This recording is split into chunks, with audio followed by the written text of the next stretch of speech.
Pinalambot ko lang po ito. Niluto ko lamang po itong pasta at atin po siya mamayang gigisahin. Ito po, nagpapainit na po ako ng mantika. Tayo na po. Pipirito ko lamang po yung hotdog. Lagay po tayo ng mantika. Para mapirito po natin yung hotdog.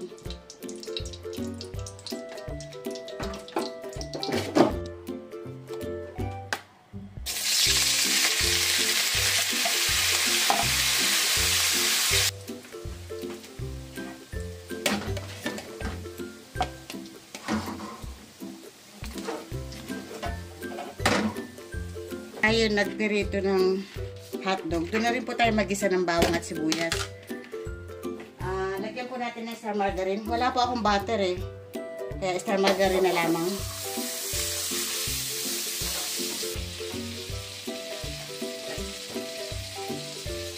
Lagyan po natin yung bawang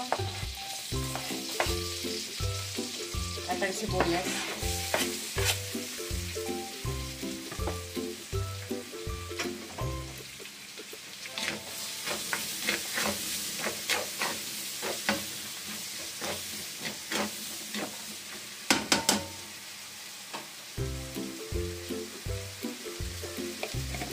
Maglagay na po tayo ng pabinta powder. Ang gagamitin ko po dito panahog ay ang beef.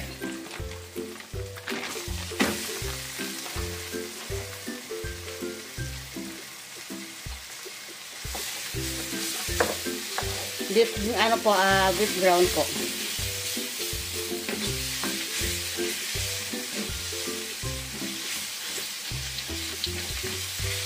Pagkatapos ng bagyo, grabe init naman ngayon. Mag-init na po. Kahapon ay ang lakas ng hangin dito.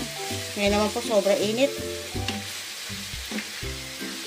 Ngayon nga pala po ay November 1. Kaya po ako nagluto ng creamy spaghetti.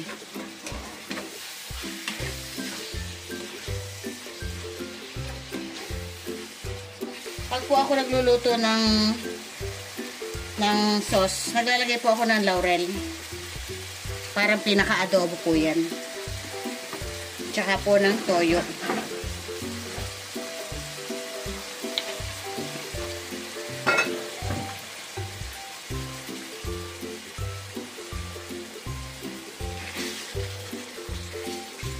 Sangkutsahin lamang po natin sa ganitong estilo.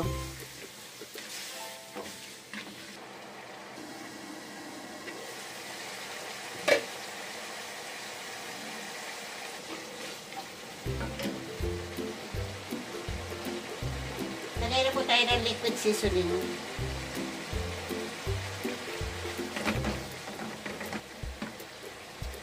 Oyster sauce po. Saan lamang po ang aking paglalagay.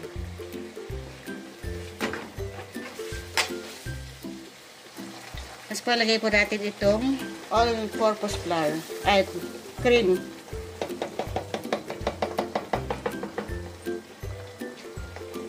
Ito po yung sauce ng spaghetti kanina. Lagay lamang po natin ito para mahugasan.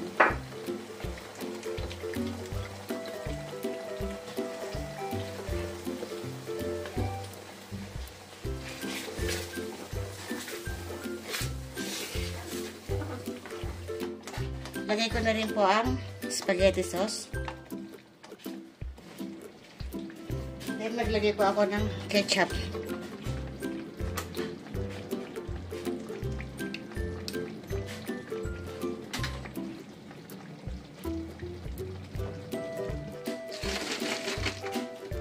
So, binalawan ko lamang po, sayang. So, maglagay po tayo ng condense. Parang pinakatamis po niya.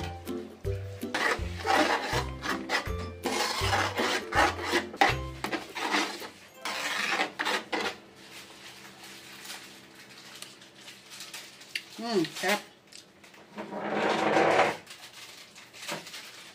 Ngayon po, lagay na po natin yung hotdog. At ang huli po ay ang ating keso. Yan, kalahati lang po ilalagay ko. Dahil mamaya po, pag naglagay tayo sa mga plato, ay meron na po siyang lalagyan pa po natin ng keso. O ng cheese.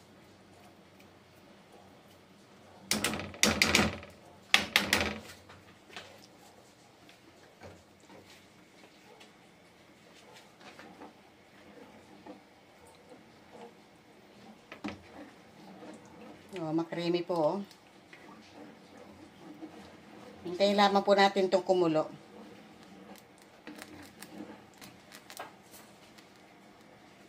Ito po, maglalagay po ako ng beef cubes. Para mas malasa siya.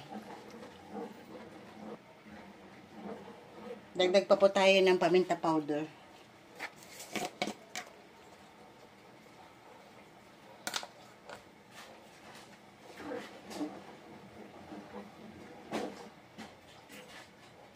Kung maarte po yung gagawa nito, pwede naman pong white pepper.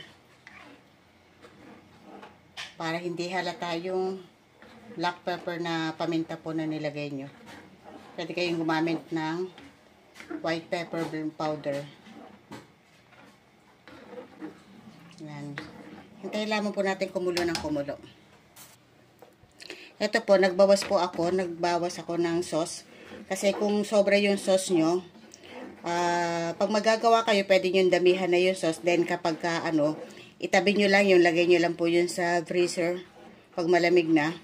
Pag magluluto kayo, edi pasta na lang lulutuin nyo. Meron na kayong sauce na, naka-ready. Ganun po kasi ginagawa ko.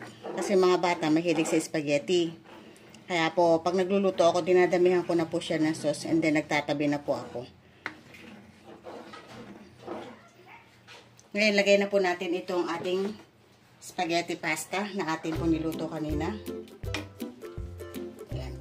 Kakamayin ko na po kasi naghuhugas naman po ako mayat maya. Halo nyo lang dyan. Yan na po ang ating nagawang spaghetti. Creamy spaghetti. Delicious.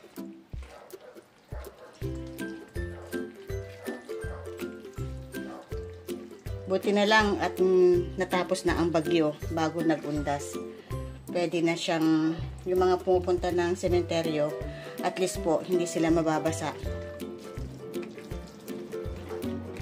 At maganda ang panahon na binigay sa kanila. Para gunita ng mga pumupunta sa sementeryo, paggunita ng mga mahal nila sa buhay na nawala. Kaya happy Halloween po sa inyong lahat. Yan, pwede na tayong mamigay sa mga kapitbahay natin. Ayan, di ko ba sakto lang yung sauce na nilagay ko kanina. Ngayon, kung yung mga bata, kung gusto na maraming sauce ang gusto nila, ayan, may nakatabi naman. Pwede sila magdagdag doon.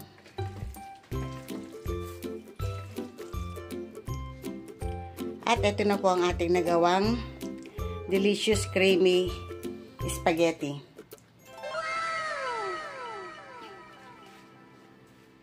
Ayan po. Paano po magpapaalam na po ang inyong kakusinerang lakwatsera? Minsan nyo po ay lagi nagpapaalala. Stay safe po. And God bless po.